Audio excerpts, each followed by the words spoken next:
Jeremy asked me whether I'd do another one. I thought, well, I don't know that I've got anything else to say. I said it all the first time. But he suggested maybe I could talk about just the way I use R. So I'm going to do a little bit of that. And I'm also going to answer some questions, the sort of questions I get most regularly. But before I do any of that, I just wanted to give a little bit of perspective on my own involvement with R and where it came from. So the R, of course, is based on the S language. And S began at Bell Labs in the USA in 1976 when I was 9 years old, so I wasn't using it then. It was first began to be used outside of Bell Labs in 1980. And I first saw it in 1987 when it was an implementation of S called ACE that probably only Jeff Robinson here would have ever heard of, which was distributed by CSIRO. And that was my first taste of using the S language. And I've used it pretty well ever since. 1988, S Plus was produced, which had a lot more facilities than S did. S Plus, I mean, R was really modelled on S Plus when it first came out. I started using it immediately it was released. In 1996, I heard Rossi Harker give a talk about R at an Australian Statistics Conference. Ross was one of the two people who wrote R to begin with, the other one being Robert Gentleman, and one of the reasons it's called R is because of Ross and Robert. This, by the way, is not a brief history of Ross and Robert. It's a brief history of Rob and R. That's what the R and R stands for. 1997, CRAN began, the R archive network, with 12 packages. I don't know what the packages were, or even whether they still exist. R 1.0 released in the year 2000, and a year later I stopped using S Plus and switched to R, largely because I noticed that Brian Ripley had stopped using S Plus and had switched to R, and I thought if it's good enough for Brian, it's good enough for me. So I gave it a go and I've used it ever since. I've contributed several functions to R that you will use regularly. The first one I wrote was quantile, so whenever you get a box plot or produce quantiles or anything like that in R, get medians. It's using my code, which is a little bit scary when you get millions of people using it, in case you've made a mistake, but I think it's okay.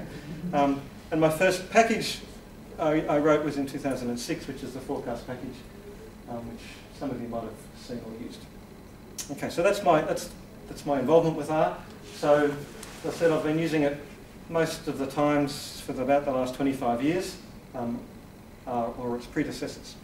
And I've changed the way I use R quite a lot over the years. I'm going to talk about the way I use it now, not the way I've used it in the past. So, first of all, what do you do when you need help?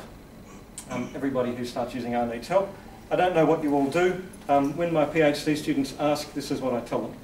I say, if it's a programming question, go to stackoverflow.com.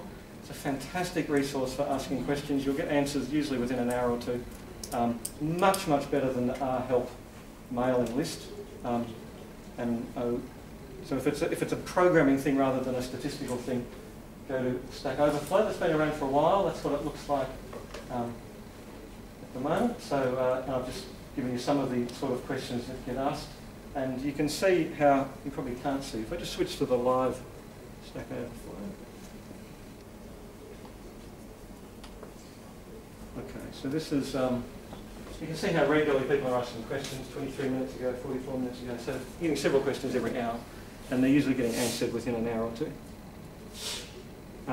If it's a statistical question, there's another site, crossvalidator.com, also known as stats.stackexchange.com. When I was using Stack Overflow for a while and thought it was fantastic, but there were more statistical questions that were not really appropriate there and would usually get closed, so I suggested to the Stack Overflow people that they start a statistics one. And after about a year of discussion, it started. So crossvalidator.com began a few years ago. I moderated it for the first 6 to 9 months, but I'm no longer a moderator, but I still use it fairly regularly. And if you've got a statistical type question, then that's involving R, you can go there. It doesn't have to involve R to go there, but there's quite a lot of, I think R's the most used tag on the site, so there's a lot of R questions get asked. Okay. Then, of course, there's the R help mailing lists, which have been around a lot longer. They're much harder to use. There's a lot more rubbish that goes on those lists, and I would only use them when everything else fails. In fact, I haven't used an R help mailing list for at least 5 years because I haven't needed to. The other lists work, the other websites work fine and are much, much better. The big advantage of using an R help mailing list is you're more likely to get the R core members on there. There's only 1 or 2 of the R core team who are on the other 2 websites, whereas they're all on the R help mailing list. Okay, so that's all I'm going to say about getting help. The next thing people usually ask me when they're learning R is, well, how do you find a function to do something? I want to fit a neural network to some data. Where do I find a function to do that? So I'll go through the steps that I suggest. So the first thing is you can search the installed packages to see whether you've already got something that does that. If I just switch over to here, not sure how visible it is because of the font size, but I've just got in there help.search neural, and this is in RStudio, and if you're working in RStudio, in the help window it comes up at the top, all the functions that it finds, so you can see that it's doing a whole lot of things, some of which look like they might be useful and some don't. So it's found neural networks using model averaging in the current package, it's found neural network time series forecast in the forecast package, and so on. So there's 3 ways of getting that. You can either just type help.search neural, you can do 2 question marks and then the word, or you can go up to the top here and in this little box in RStudio you can just type it and it will search across your packages. It doesn't have to be a loaded package, it just has to exist. The other thing is you might want to search across all the packages on CRAN, so you haven't got it installed but you want to know, well, does it exist on CRAN? The simplest way to do that is to use the SOS package in R, so I just go library SOS, that loads the SOS package, and then there's a function find FN, find with a capital lowercase find and then capital FN, and it will go and do a search, and it's searching on the internet and across all of the CRAN packages, and it's finding all the matches and it's coming back with all the pages, and it'll eventually load a page in your browser which has the relevant things that it's found. Okay, so here it's said that it's found this package, RSNNS, which stands for Neural Networks in R using the Stuttgart Neural Network Simulator, and it's giving you lots of functions. So it's a good way to find things that if you're not quite sure where the package is, but you've sort of got a keyword or 2 that you think might be relevant. The find function is fantastic. Slightly more general than that. Let me just go back to the other slides. Okay, so that's what I just did. Slightly more general than find function is there's rsite search, which will not only search packages, but it'll look more widely, not just in functions, but in help files and so on. So it's looking more widely than the first one. And then if that fails, sort of the last resort in trying to find something is I go to rseek.org, which is a Google customized search on R-related sites. So it'll search CRAN, it'll search the R journal, it'll search anything that's sort of in the group of R websites, and it'll just customize the search to restrict it to those sites. But that works pretty well as well. Now, of course, you're going to get a lot more stuff on there, so you're going to have to filter out things that you don't want. So that's the approach, sort of you're slowly getting more and more general until you find what you want. Starting off looking in your install packages, then in other packages, then in vignettes and other things, and eventually just searching all of the relevant sites. The other thing to do is to go to CRAN task views. So if you're not familiar with task views, it's worth poking around them. They are curated reviews of packages by subject. So somebody who's presumably an expert in the area has gone through all the packages on that topic and written a summary of them. So I'm just going to show you one. Let me just load it up here.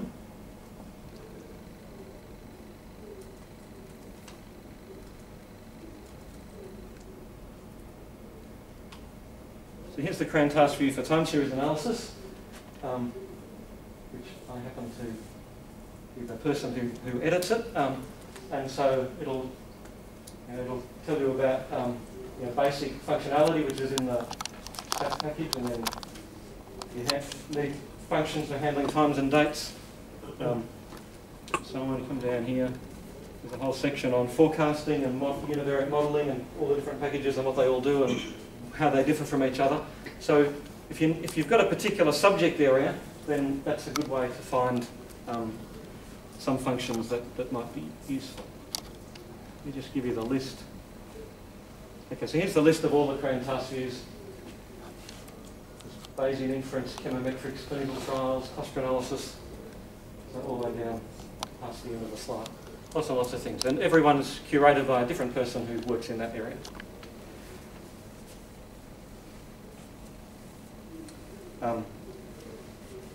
If you wanted to install all of the packages from a particular one of those sites, there is a function install.views in the C2V package which will just do it for you. Just go load the C2V package and then install.views time series will give you all of the time series packages that are discussed on that page, which is probably too many, but it will do it. Or you could just go install.views core equals true, and it will only install what are called the core packages or the recommended packages. So if I go back to here, you'll see a list of the packages at the bottom. And here, and some of them have a little thing after them saying core, so they're sort of considered essential if you're trying to do work in that area.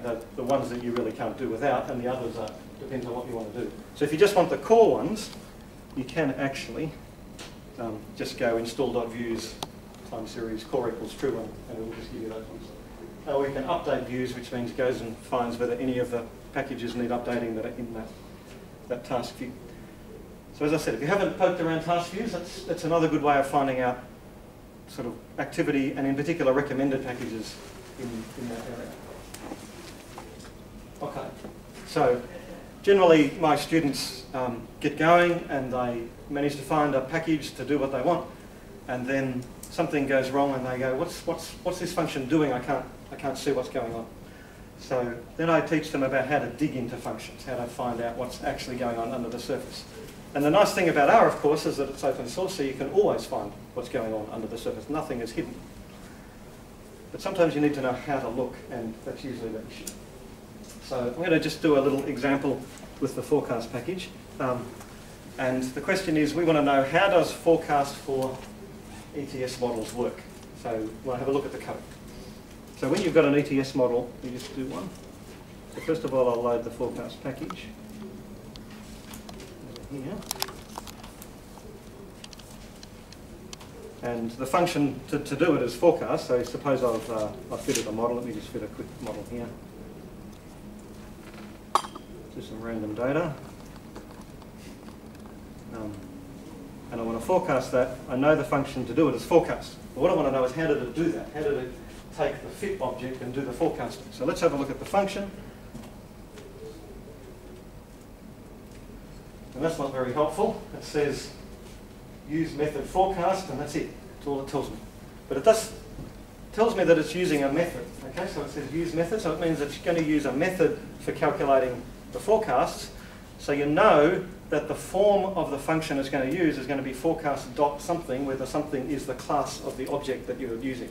So fit will have a particular class, and the forecast function will have a look at it and think, oh, this is of class ETS, so I need to use the ETS method for producing forecasts.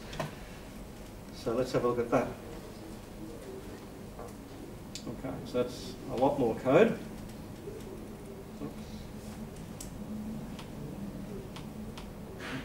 Okay, so what I've just done is typed forecast.ets, and that gives me the function that it's using when it has an ETS object.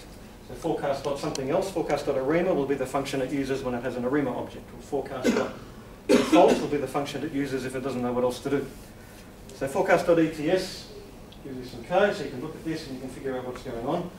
The first part of it is all fairly straightforward. It's just housekeeping stuff until we get down to here.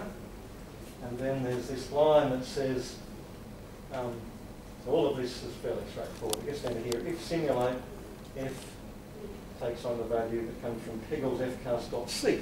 So you go, okay, there's another function. There must be some function in the package. Let's have a look and see what that does. So you go Eagles fcast.c, and it says, don't know what you're talking about. Okay, this is very common in R packages, is that functions get hidden from the user because you don't want the user seeing everything that's going on all the time because you get name clashes. But if you really want to see what this function is, all you have to do is type the name of the package at the front and 3 colons, and it will give you the definition. That's true for any hidden function. Your package name, colon, colon, colon, function name, and you will see what's going on. So it's a way of revealing hidden functions. So you have a look at this and you think, okay, it does sets up the matrices, and then it has a .c call to a function called ETS forecast. So, okay, I need to find the C code now to see what's going on in there. You won't find the C code on your computer very easily. You won't find it at all if you're using Windows. You have to know very much where to look if you're using a Mac or Unix. But the simpler thing to do is you just go to CRAN and grab the tar.gz thing if you really want to see what the C code looks like. So let's just go to the forecast package here. So the package source there, forecast.tar.gz. Grab that and look in it, and you'll find the C codes in there, and you can see what's going on. I'm not going to do it now. So that's sort of a few steps into going in, sort of delving into functions to see what's going on. So typing the name of it gives a definition. Be aware of classes and methods. If it comes back saying use method, then that's using the classes and methods system, which is very common. And so then you need the name of the function dot the name of the class to find out exactly what's going on. Typing package colon colon colon function for hidden functions, and download the tar.gz file if you really want to see any C code or Fortran code that needs to be compiled before you use it. Okay, that's usually enough to find out what's going on. So a little bit later on, my students will have done that and start getting used to looking at functions and figuring it out. And then they'll want to do some writing their own code to write up the methods that they're working on. So let me just talk a little bit about writing functions. Generally, the stuff they give me when I first get something from them is appallingly awful to look at because it's no indentation and no comments, and I'm trying to figure out what on earth is going on. So I try very hard and usually fail to encourage them to use indenting and use comments. So indenting is just to structure the code so you can, if there's a for loop, you have everything indented after the for so you can see where the end of the for loop is. Commenting to explain what's going on. Just basic programming skills, but surprisingly often don't get done. RStudio is very helpful here because it will re-indent for you. So if you have some code in RStudio, in here, somewhere, there's a way of, I can't remember where it is, there is a way of re-indenting here. Maybe it's under code tools. Yeah, there we go. So re-indent lines. Okay, so if you've been lazy and made a mess of the code, at least run re-indent lines in RStudio to fix it up so that it's more readable for other people. So that's just there. There's also a very nice package called Format R, which will do the cleanup of the code for you, fixing up the indentation and getting rid of line returns that shouldn't be there and things like that.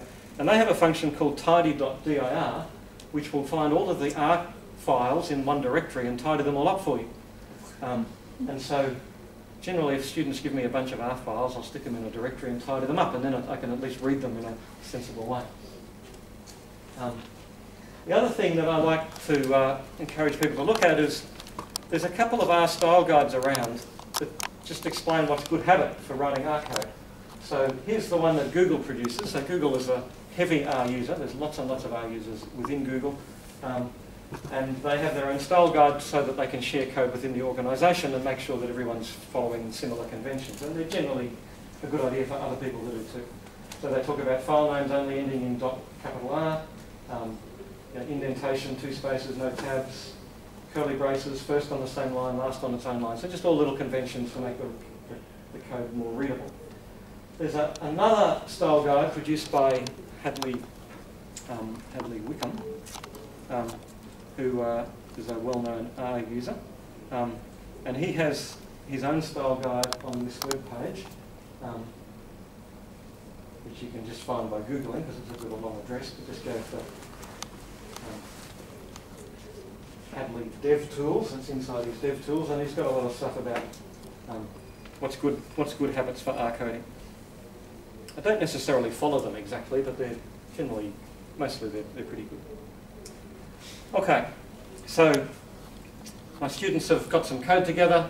I can now read it, having fixed up the indenting and got them to add some comments. And but it usually doesn't do what it should do, because that's the way it is, isn't it? When you first write a function, it never works exactly the way you want it. So then you have to do some debugging. So R has some fairly simple debugging facilities, but they're good enough for most use. When something goes wrong, use traceback. Let me demonstrate.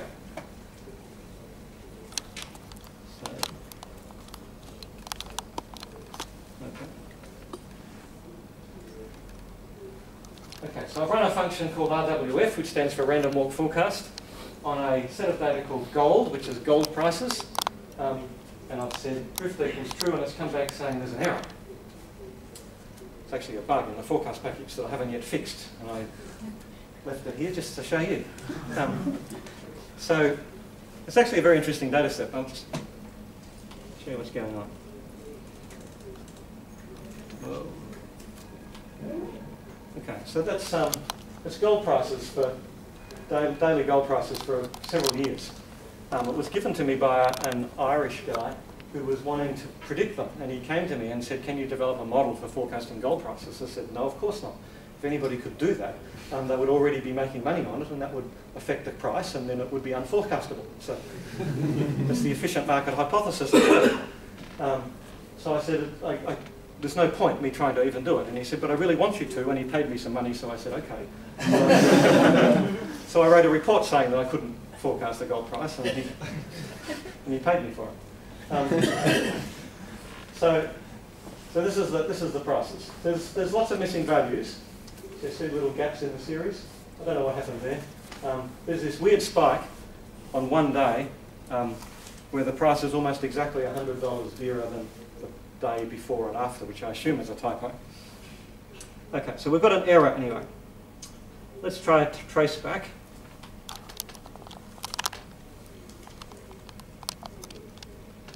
So it tells us that the problem occurred in TSP, we knew that, in RWF Gold, but it occurred at the TSP command. So that's the first level of indentation, and then the second one is the TSP. So somewhere there's a TSP command in the RWF package, the function. So if I type RWF, you see there's actually a whole lot of stuff in here. I'm not quite sure where exactly this is occurring.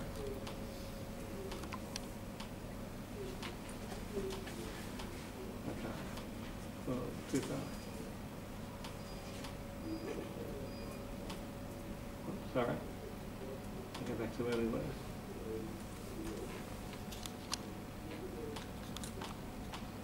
Okay, so somewhere in here, not there, there's a TSP command coming. Maybe it's in there. How will we know? So what we'll do is we'll type debug RWF, like so, and that puts RWF into the debugger. So it says the next time I run it, it's actually going to not run it, but run it inside of the debugger. So then I'll run the function again. There it is there. And this time, instead of just saying there's an error, it's given me a prompt, and it's going to step through the function line at a time. So one line at a time, we'll go through, and at any point I can stop and have a look and see what values things might have. Okay, so here I've got to the first line which has TSP in it, so this might be where I'm going to have a problem. Let's have a look.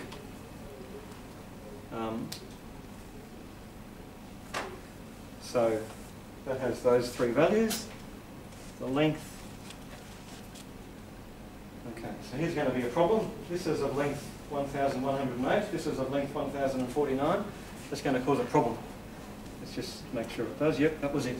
There's the error. So now I found the line where the error is being caused just by stepping through. And I've even found what's causing it. It's the problem with the length of the vector. I need to put in some other, another line in there to say if the vector's less than this, do something else. Okay. Once you've want to run it normally again, you just undebug the function, and it puts it back out of the debugger so that you can then run it as normal. Okay, the next version of the forecast package will fix that, but it hasn't happened yet. So what are you going to do with the next presentation?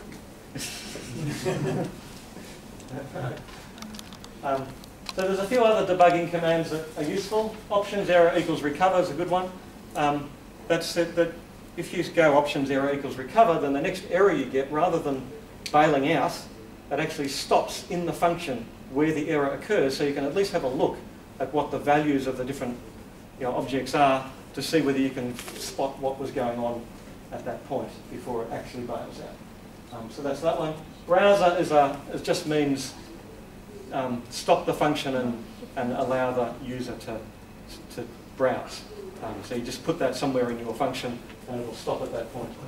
And trace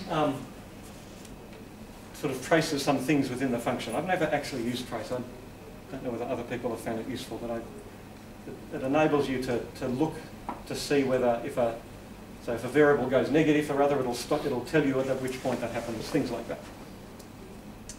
There's lots more debugging tools available. There's a web page all about debugging in R on Duncan Murdoch's website. There's the address. These slides will go up on the website later, so if you'd missed the details, don't worry. So there's packages for debugging and so on. I've never actually used any of them. I just use traceback and debug. I find that's good enough for me. But I know some of my postdocs have used the debugging facilities that Duncan talks about and found them very helpful. I am looking forward to RStudio coming out with some future release which includes debuggers, because they've promised that in one of the next few releases they're going to have debugging tools built in, which will be fantastic. But it's not there yet. Okay. So, so that's sort of all I've got to say about debugging. Now I want to say a little bit about version control. Yeah, Jeff. Chuck in a sort of slight version of that I found useful, which is that you can always say if something, browser, for instance. Yep. So conditionally go to the browser. Yeah. So that if you've got some hideously complicated thing, and the sort of thing where if you step through, it's 7,000 steps before it has the problem. Yeah. Often a convenient way around is to put a conditional call to the browser, and so you've got you know that when this happens, the problem is soon after it. Yeah. And that sort of thing's often useful. Yeah. Yeah. Same sort of thing. I have a question. Yeah. There's also debugging functions like traces and all that. They work with if you have parallel. I've never used them when you've got parallel stuff going on. Yeah. And is it like you do like say LFI, but if you do AMC multi-core LFI? Yeah. I mean, just in principle, I would never put something in parallel until I was happy that it was running okay. Well, but there's some bugs where you didn't find it until you run things into parallel, yeah. and then yeah. Just wondering. I've never tried debugging once I've put it into a parallel processing, because it just gets really complicated then. But typically, what I will do is I'll run code on lots and lots of small examples, trying to make sure everything works fine. And then I might put it into multi-core. Yeah. Because every time I often get bugs, and the error returns is that there are errors in your yeah, no, it's not very helpful at all, is it? Okay. Okay, so the second, so that was the first part of this, the first 5 sections. That was sort of the typical things that my students ask me about and what I tell them. The last bit is really answering Jeremy's, when he first asked me to do this, is just to talk about the way I work in R. So, first of all, I want to say something about version control. Because typically what I have is I'm either writing a paper, an academic paper, or I'm writing a consulting report. That's almost all of my work is doing one of those two things. And so And every one of those will have some R code, and it'll have some LaTeX, because I always write my reports and my papers in LaTeX. And they'll be connected. The R code will generate graphs and tables, and that'll have to go into the LaTeX, and somehow they have to all hang together. And of course, things change over time, and sometimes you stuff things up and you want to go back to what it was before, so you need a good system to be able to keep track of old versions.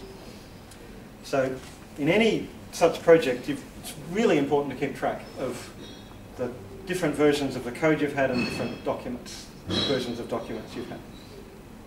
So the simplest thing is just use Dropbox. So Dropbox keeps every version of your files for the last 30 days, or longer if you pay a bit more money.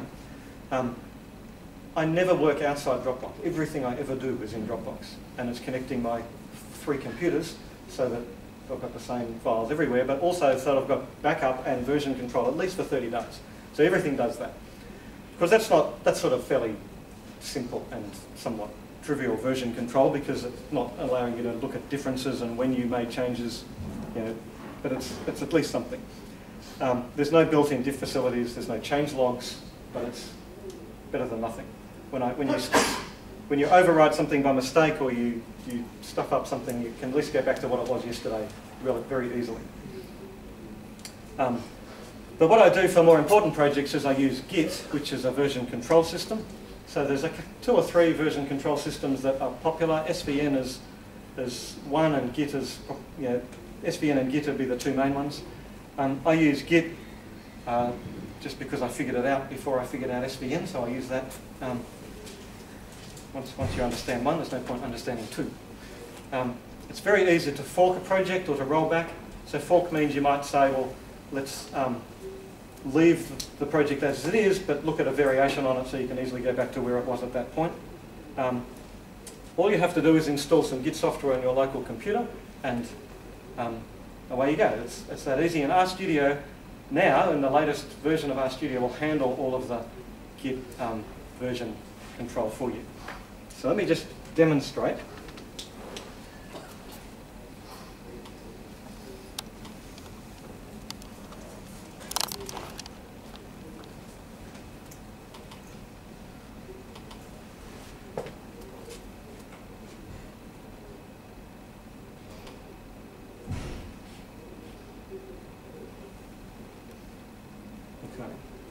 So I've just loaded a project, which I've called test, and I've already run Git on that directory so that it knows about the files that are there, and I can do diff, and I can say, so here's my Git repository. The initial commit just said all the files that I start with, just so that I've got a starting point. My first update was here, which was on the, and these are the files that were changed, and these are the changes that were made. So you can see the file function, or the function save PDF, started off like that. We've got a few extra arguments in this version of it. So it just gives you line-by-line changes. Yep? A really dumb question. Can you explain what a project is? Because I have lots of R files and so on, and sometimes it told me I'm making a new project. So for me, a project is a paper I'm writing or a consulting report I'm producing. And in RStudio, a project consists of any files that are in that directory. Okay, so in this case, this project consists of about half a dozen files that are sitting there. Some of them are R files, some of them are PDF graphics that have been produced from those R files, or anything that's sitting in that directory. And so I keep one directory for every project. I never stick. And also the project will have a workspace, an R workspace associated with it. Can I ask a follow-up question? Yeah. Just so, what if you have a couple of reports for the same client, or maybe you're just running like a few draft reports to sort of explore some analyses or something? Would that be in that same project, or would you see that as multiple projects by this analogy? Occasionally I'll have several reports in the same project, but not very often, and they have to be closely connected. Otherwise it gets confusing. Yeah. So there is one client I have where we produce half a dozen reports a year that are very, very similar using the same R code, but on different data sets. and I stick them all in the same directory so we can just borrow the same R code and generate different reports. Okay, so this tells me the changes I've made, and if once I make another change to a file, so suppose I make a change here, I put in a comment down the bottom here, then I can commit that file to the Git repository, and that'll then add another line to that sort of the view I had before. It says, okay, now there's another variation on the file, and at any stage I can go back to any of those things. So if I go back to where I was before, okay, any stage, if I want to go back to what it was then, I can just right-click and say, yeah, go back to that one. Or if I only want to go back to one function within that, I can say, okay, we'll just take that function that as it was at that point and bring that forward. So it's an amazingly powerful system for keeping track of files inside a project. And until only a couple of weeks ago, I was using other software for doing the Git management, but now RStudio has put it in. I actually found in preparing this talk that some of the things that I did have now been superseded by RStudio simply because it's slowly adding some super functionality. It's just an amazing piece of software that every R user needs to live in. Okay, so... So I've got a question about that RStudio update. Does that also apply to SVN, or is it just for Git? SVN as well. It'll handle both, yeah. Great. Yeah. And it detects actually what if you've got an SVN, if you've done an SVN repository in that directory, it will just detect it automatically.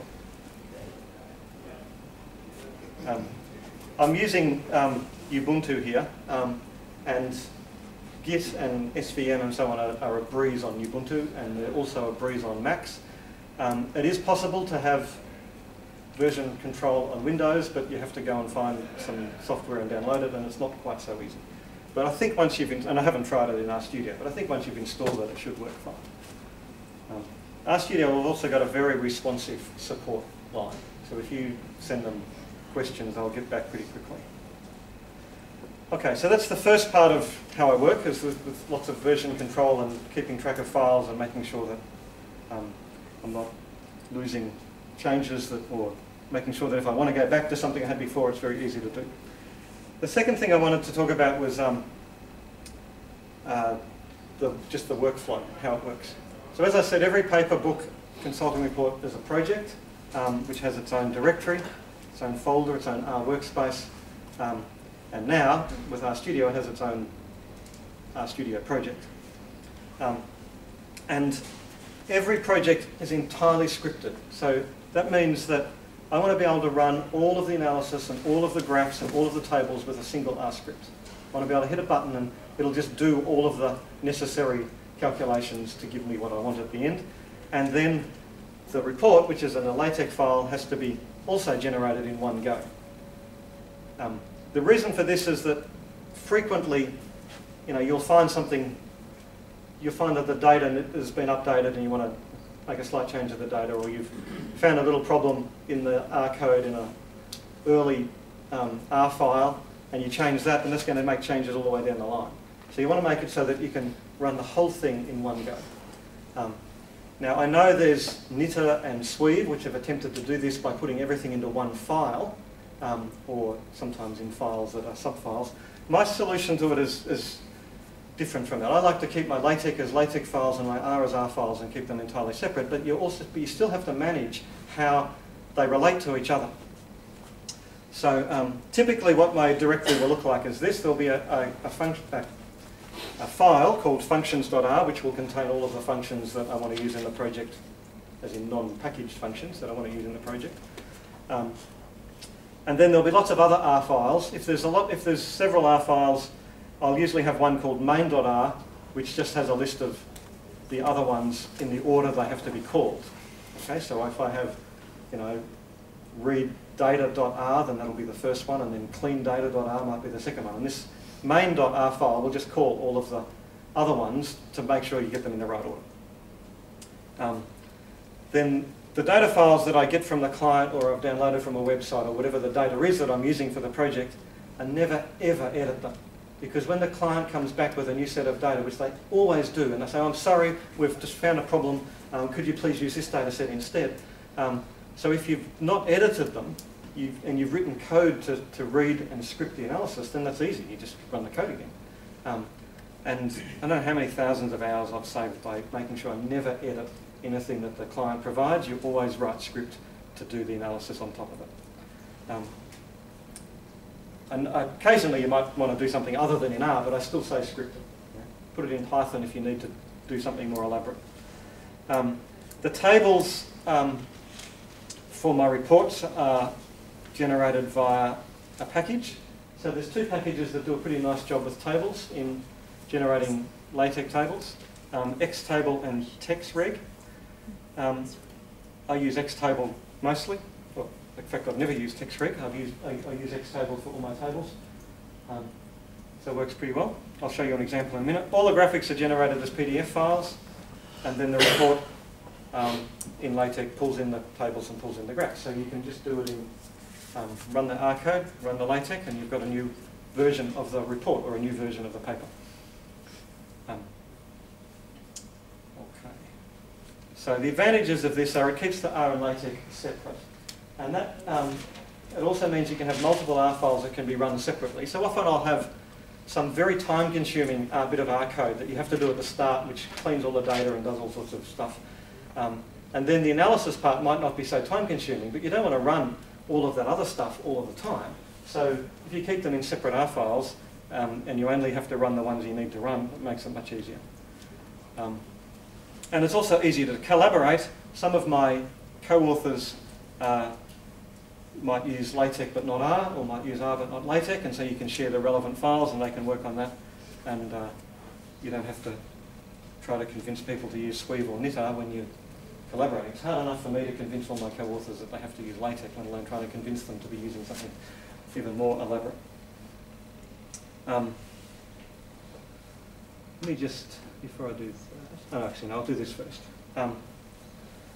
One of the things you probably have noticed is that our graphics generally have too much surrounding white space for reports. So they're good for a screen because you want big white margin around them so you can, it doesn't crowd it out on the edges, but you know, when you pull it into a report you don't want all that white space there. So I have a little function that fixes that problem. It's called save PDF, and it just uses the PDF function, but inside it sets the margins to get rid of all of that white space, and it also makes it of the size is 16 centimetres by 10, which is a nice size for a screen, and it's also reasonably good for a report. Yeah. Is that usable with ggplot as well, or is that just base graphics? No, this is just base graphics. I haven't tried using ggplot with PDF. Don't know what it would do.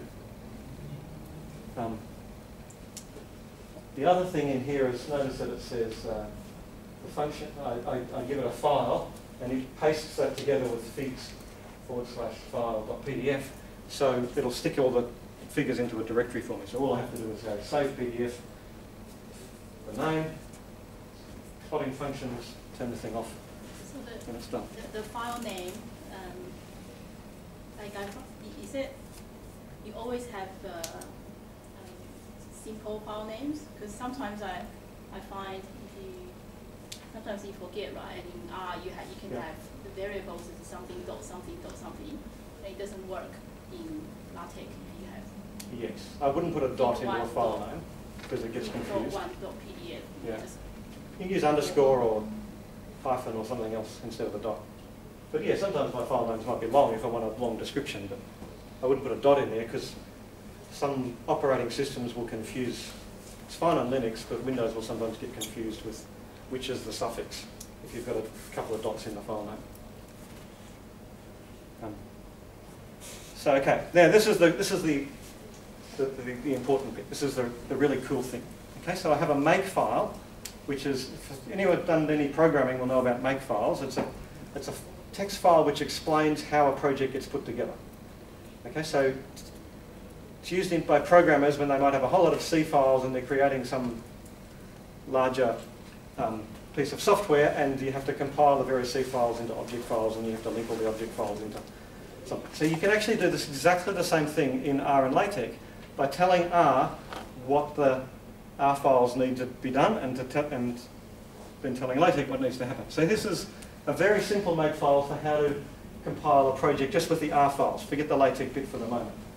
So it first of all says all the R files are the ones that end in .r, and the figures are all the things that end in .pdf that are sitting in the figs directory.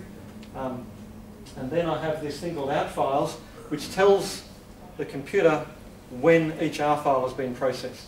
So when an R file has been processed, there's another file created called .rdone, which is just empty, but it gives you a time when that R file was processed. And then you've just got this very simple thing which says that every rdone file comes from a .r file, and R script applies to the .r file, and then this touch function just says change the date on the .rdone file, and the thing's done. So I'll show you how it works. Let me just go into here. Okay, so let me just clean everything up. Okay. So all I have to do, I'm going to do it outside of there to start with. I'll show you how to do it in RStudio in a minute, but just to show you why this is good, I'll do it from the command line.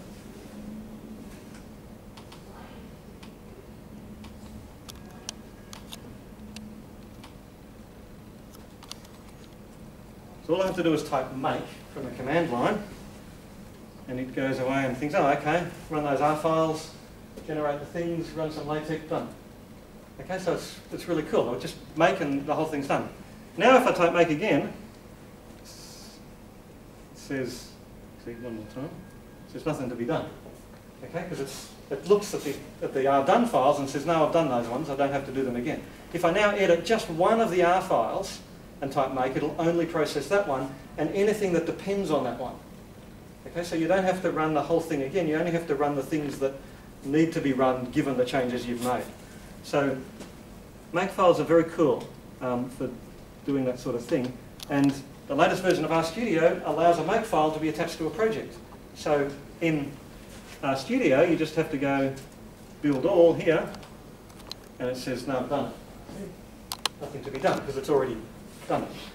If you want to do it from scratch, you go clean and rebuild, says get rid of all of the files that tell you what it's done and start again, so it does it again.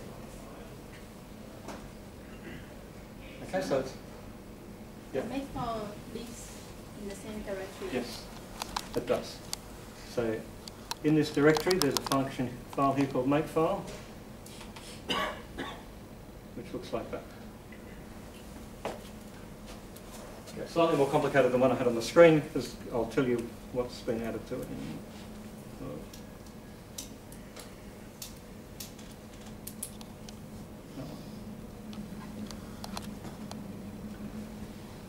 Okay, so it's always the same. So once you've got one copy of this, you just copy it into the file and away you go. What's the relationship between that and the main.r? Okay, it's a very good question. So this one actually says, grab every R file and run the R script on it. And it's ignored the fact that they could be related to each other. If I have and for this project there's only one R file, so that's fine. If I have a project with several R files that depend on each other, then I actually have to have several. This could be used instead of main.r. You have several lines which explain which R file depends on which R file. You just have to have 2 or 3 of these lines on the bottom with the right file names on them. Okay, so that's the R bit. What about the LaTeX bit? The LaTeX bit, it looks like this. So I usually only touch the first 3 lines. The rest of the file is identical for every project. The first 3 lines just says what the name of the text file is, where the figures are, so where the R code is and where the figures are. And then that part of it is similar to what you've seen before. This says to create the text file, make sure that all of the out files and the crop files have been created. The out files are the R dones. The crop files I'll tell you about in a minute. This says to define R done, make sure, well, you create R done from the R file, but make sure functions hasn't changed. If functions change, then you have to run them all again. This bit says crop all of the PDF figures. So even though I'm using this here, which does a pretty good job of getting rid of white space, being a fussy fellow, I like to crop out the last little bit of white space that's left, and there's this command called PDF crop, which gets rid of any white space on a figure. So I crop them all, and to tell make whether it's been cropped or not, it just creates a function called PDF crop, which again is empty, but it just tells it whether it's actually cropped that PDF file or not. And then this says create the LaTeX PDF report from the text files, making sure all the other things have been done first. So let me just show you a working example of the whole thing. So this is very simple. I've only got one R file. This is my code. It says load the FPP package, load the XTable package, source the functions to make sure that I'm using the latest version of whatever I've got in my functions file. My functions file for this project just consists of save PDF and save PNG. The save PDF is what I showed you before. The save PNG is a version of that, just for PNG files. Then the next bit says create a plot called HO2 plot, which I'm going to load the packages first.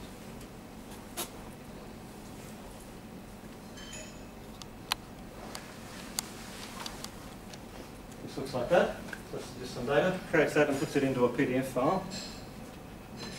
So that's that little bit of code there. Then this says that it wants to take the HO2 data. I'll show you what the HO2 data looks like. It's monthly corticosteroid scripts in Australia. It's a consulting project I did once. The number of scripts in millions generated every month by pharmacies in Australia.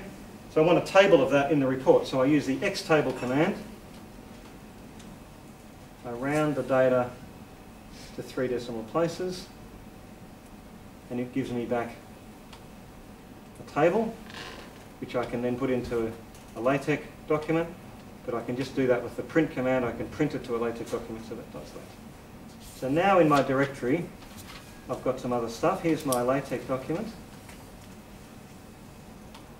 So that's the table that I just created in R. So it was generated in R by XTable, and it gives me the table. Then my report looks like this. If you've never seen a LaTeX report before, this is a very, very simple one. So it just says I'm using the article style. I'm grabbing a couple of packages. This sets up the geometry of the page. This tells it that my figures are in this directory. Bibliography style is the AGSM style. Title, author, make the title. First section cites the document, and then I bring in the graph, the PDF graph that I created, and I bring in the table that I created, and I create a bibliography and I end. So notice that that just brings in everything. So it brings in the bibliography, it brings in the table, it brings in the graphic, and it should all get constructed automatically. There it is there. I'll just make that.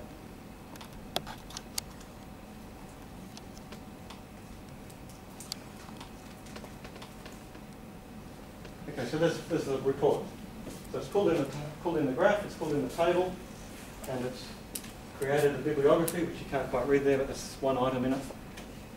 All done with that one command, but I can actually just now do this entirely in RStudio. That build all command does the whole thing. It runs the R code, generates the graph, generates the PDF files, generates the report, the PDF of the report, with that click of the button. Okay, so I try and set up my projects so that they're done with one click. I'm a one-click man. You know, I've got to get down to single click. So I can change anything in the report, any table, any data set, hit the build all, and it'll just regenerate the graph. Don't tell my clients that I do this, because sometimes they give me some new data and I charge them some money for redoing the analysis, but actually I'm just hitting the build all.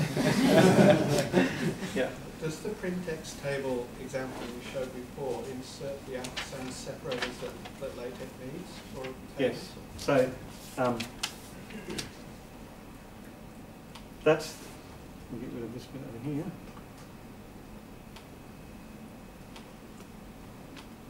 That's exactly as it comes out of the X table, with all the ampersands and everything in the right spots.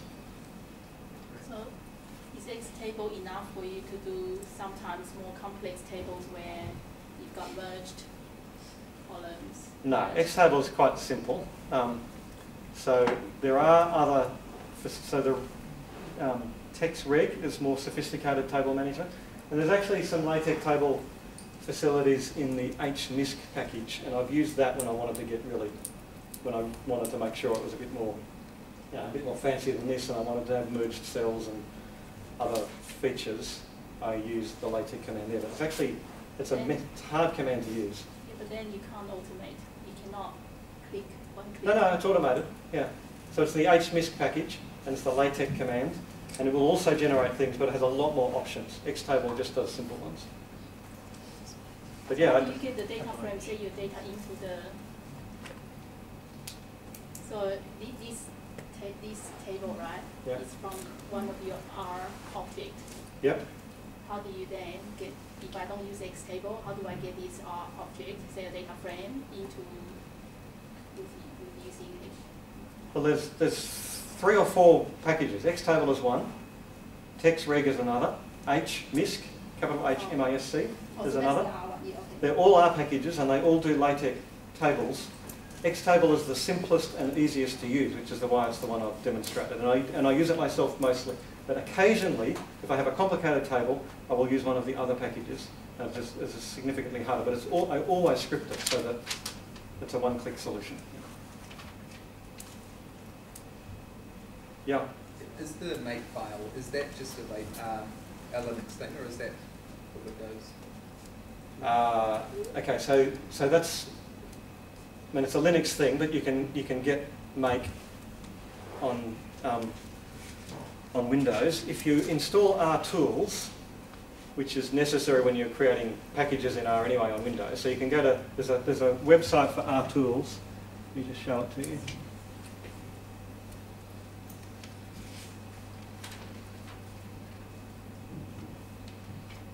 It's on here. Building R for Windows. So if you just download the RTools and install it, it includes make and a bunch of other Unix-like commands that you can use within Windows. It's actually very useful, even if you never make an R package, to have some of those facilities. And that's how you would get make the simplest one. That the build all would come into the Windows version of RStudio? Sorry? Do you think that the build all that you had in RStudio would be in the Windows version? I think so, because RStudio is meant to be exactly the same on all platforms. Yeah. I was going to add, well, most of R is platform independent. Make files are not. They relate to the file system, and so slashes turn around and things like that can happen.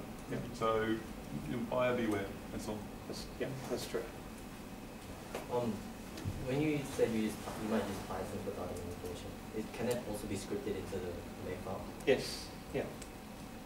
So any commands can be put into the make file.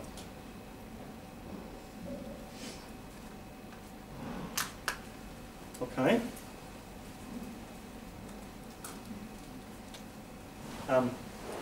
As I said before, RStudio is really a magic piece of software. It took me a while to realise just how good it was, and now I basically live in RStudio. I hardly ever do R outside of that environment. It enables you to do version control. It enables you to do this building with makefiles. It also, I mean, you can do the same thing with, you can do knitr and sweave within RStudio. It's going to have debugging soon, but it's not there yet. But it's I think, revolutionised the way R work happens. And the fact that they give it away is even better. Last thing I wanted to say is keeping up to date. Good idea to sort of be aware of what's going on in the R world. 3 blogs I wanted to mention. The RStudio blog, so you know what's going on in the RStudio world, is worth reading. I have a bit of a blog which you might be interested in, which includes some material. And there's bloggers, which if you really want a lot to read, bloggers is a collation of a whole lot of people blogging about R, including my blog and Jeremy's blog and probably other people's here. Yeah, that's quite nice just to see what's going on in the R world. But there is a fair bit of traffic, so you know, there'd be, I don't know how many a day, a dozen a day, that sort of number. But it's good for keeping up to date. Okay, and there we go.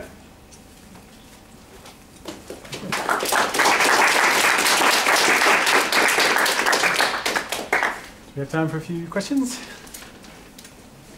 Yeah. I've got a question. Probably, you haven't, I don't think you've covered on this, but maybe in the future thought would be great to talk about like object-oriented programming or something like that. Something I've been looking at recently is using the S4 object-oriented programming system in R, and I'm finding it very confusing. Yeah, you're not the only one. Maybe if you cover that, it's something. Well, if I knew something about it, I could. Yeah. I'm in the same boat. Yeah. I use S3 all the time, okay. So I'm familiar with that. S4 is a mystery to me. I just can't figure out what's going on. I've used S4 packages, but I don't know what they're doing. So I'm not going to be able to give the talk you want.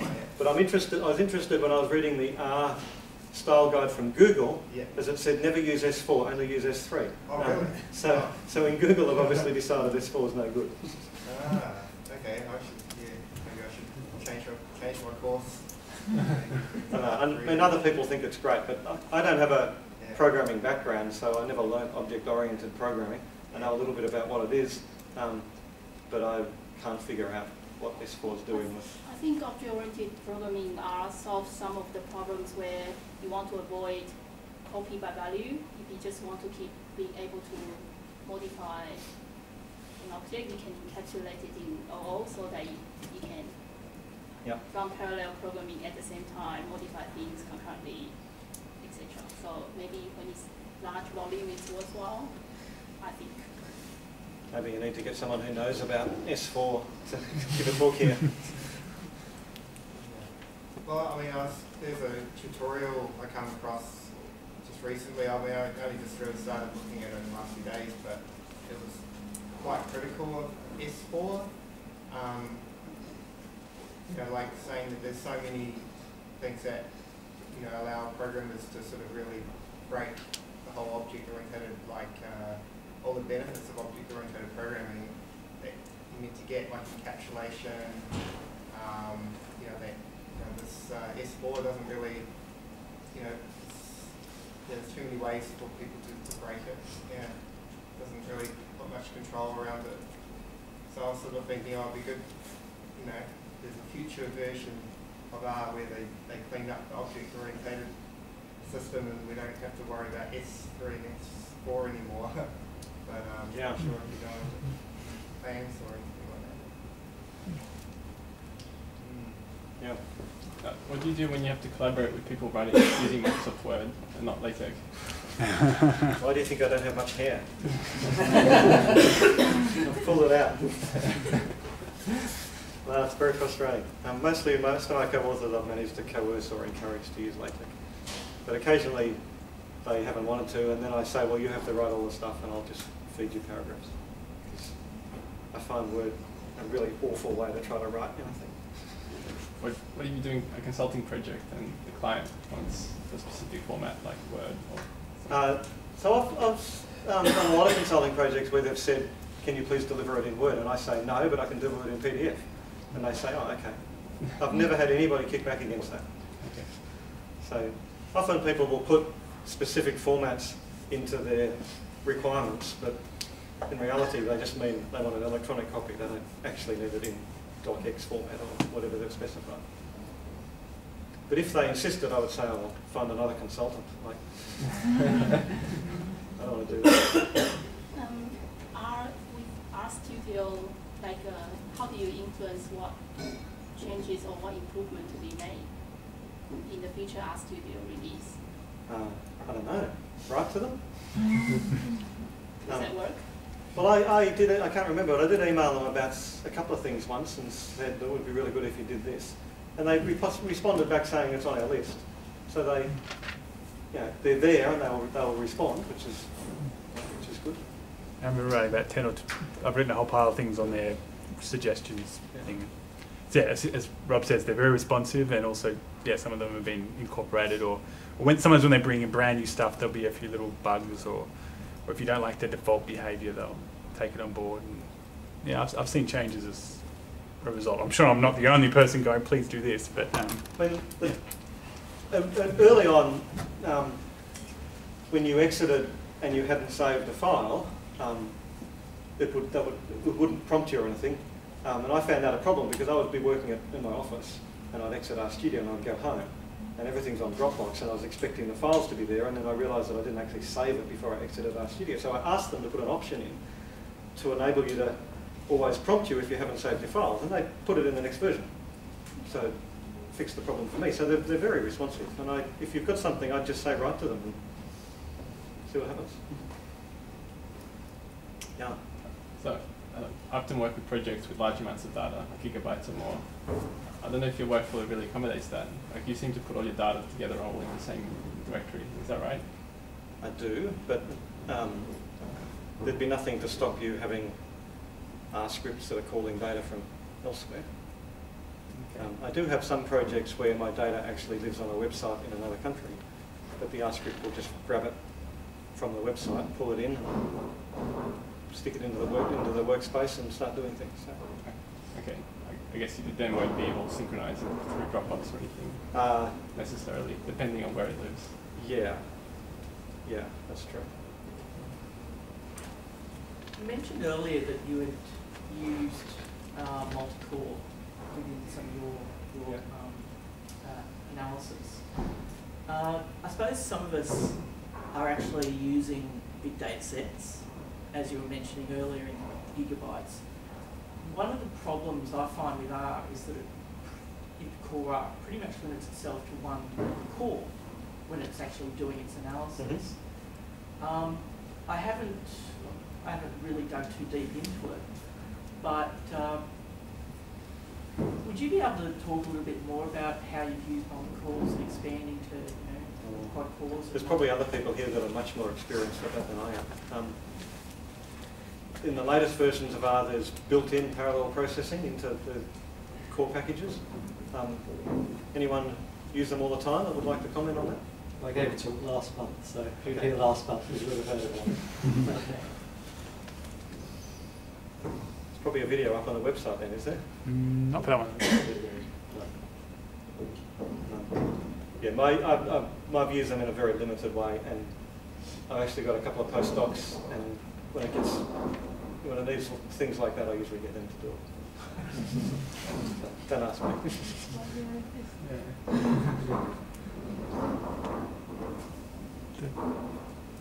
That's it? Oh, thank you, Rob. It's okay.